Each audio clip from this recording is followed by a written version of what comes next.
ذرا سوچئے، ایک ایسا راستہ جو بال سے بھی زیادہ باریک ہے اور اس کے نیچے بس گہرائی ہی گہرائی۔ یہ صرف کوئی کہانی نہیں بلکہ ایک بہت گہرا عقیدہ ہے۔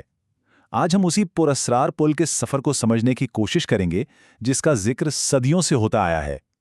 تو سوال یہ ہے کہ یہ پل آخر کتنا پتلا ہوگا، لیکن یہ سوال صرف اس کی چوڑائی کا نہیں ہے۔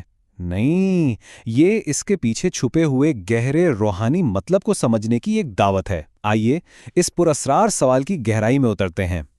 تو ہمارا پہلا پڑاؤ ہے آخری پل۔ یہ وہ حتمی سفر ہے جس کا سوال صدیوں پرانا ہے، لیکن اس کا تعلق سیدھا ہمارے آج کے اعمال سے ہے۔ تو پل صراط آخر ہے کیا؟ دیکھیں، اسلامی عقیدے میں یہ وہ آخری رکاوٹ ہے، وہ فائنل ہرڈل جسے ہر روح کو روز قیامت پار کرنا ہوتا ہے۔ یہ جہنم کے اوپر پھیلا ہوا ہے اور اس کا راستہ سیدھا جنت کی طرف جاتا ہے۔ اور ہاں، یہ کوئی عام سا پل نہیں بلکہ ایک حتمی آزمائش ہے۔ چلیں اب ذرا اس منظر کو سوچتے ہیں جہاں یہ سب ہونا ہے۔ تصور کریں، کائنات کا اختتام ہو چکا ہے اور ہر روح اپنے اعمال کا حساب دے چکی ہے، اب بس آخری مرحلہ باقی ہے۔ ہاں، یہ سمجھنا بہت ضروری ہے کہ یہ سفر حساب کتاب کے بعد کا مرحلہ ہے۔ مطلب ترازو لگ چکا، فیصلے ہو چکے، اور اب جو کچھ بھی ہوگا وہ کسی کی پوری زندگی کے اعمال کا نتیجہ ہے۔ اب اس پل کی لوکیشن کا تصور کریں۔ نیچے بھڑکتی ہوئی جہنم کی لامتناہی خائی ہے اور اس کے ٹھیک اوپر لٹک رہا ہے ایک نازک سا راستہ۔ اس مقام پر سب کچھ داؤ پر لگا ہے اور ماحول پر ایک ناقابل بیان خوف اور ہیبت طاری ہے۔ لیکن اس خوفناک منظر کے پار ایک امید بھی ہے۔ دوسری طرف ابدی سکون اور انعام کی جگہ ہے، یعنی جنت۔ تو پل کو کامیابی سے پار کرنے کا مطلب ہمیشہ کی کامیابی ہے۔ تو یہ راستہ ہے کیسا؟ اس کی جو تفصیلات ہیں نا، وہی اس کی اصل ہیبت کو ظاہر کرتی ہیں، جو اسے تقریباً ناممکن بنا دیتی ہیں۔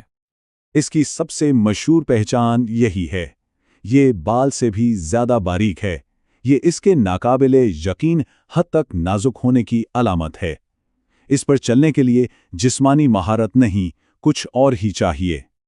اور بات یہیں ختم نہیں ہوتی، یہ تلوار کی دھار سے بھی زیادہ تیز ہے۔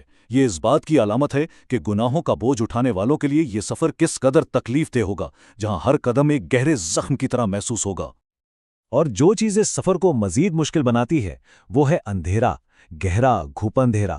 اس راستے پر کوئی باہر سے روشنی نہیں آئے گی۔ روشنی کا واحد ذریعہ انسان کا اپنا ایمان اور اس کے نیک اعمال ہوں گے۔ جس کا ایمان جتنا مضبوط، اس کا راستہ اتنا ہی روشن۔ اب جو بات واقعی دلچسپ ہے وہ یہ ہے کہ یہ سفر سب کے لیے ایک جیسا نہیں ہوگا۔ پل کی حالت اور سفر کی رفتار کا انحصار براہ راست اس بات پر ہے کہ کسی نے اپنی زندگی کیسے گزاری۔ یہاں دو بالکل مختلف تجربات ہیں۔ نیک لوگوں کے لیے یہ بال سے باریک پل ایک وسیع اور روشن شاہراہ بن جاتا ہے جسے وہ بجلی کی سی تیزی سے پار کر لیتے ہیں۔ لیکن گناہگاروں کے لیے یہ اپنی اصلی خوفناک شکل میں رہتا ہے۔ ان کا ہر قدم ایک جدوجہد ہے اور اکثر کا سفر نیچے جہنم کی کھائی میں ہی ختم ہو جاتا ہے۔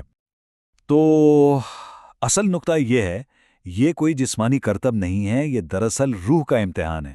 کسی نے دنیا میں روحانی طور پر کتنا توازن برقرار رکھا، وہی توازن اس پل پر ظاہر ہوگا۔ اب اس کے لفظی معنی سے آگے بڑھ کر اس کے گہرے علامتی مفہوم کو سمجھتے ہیں۔ پل صراط صرف ایک حقیقی راستہ نہیں بلکہ یہ ہماری زندگی کا ایک بہت طاقتور استعارہ بھی ہے۔ یہ پل کئی گہری حقیقتوں کی علامت ہے۔ یہ ہمیں یاد دلاتا ہے کہ ہمارے ہر عمل کی جواب دہی ہوگی۔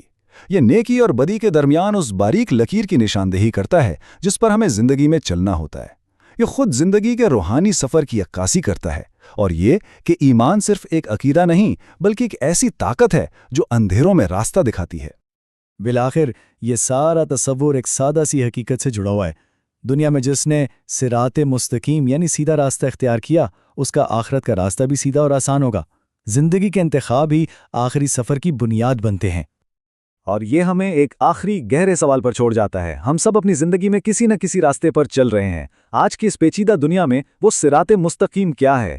وہ کون سا راستہ ہے جو اتنا سیدھا ہو کہ ہمیں آخری پل پر ڈگمگانے نہ دے؟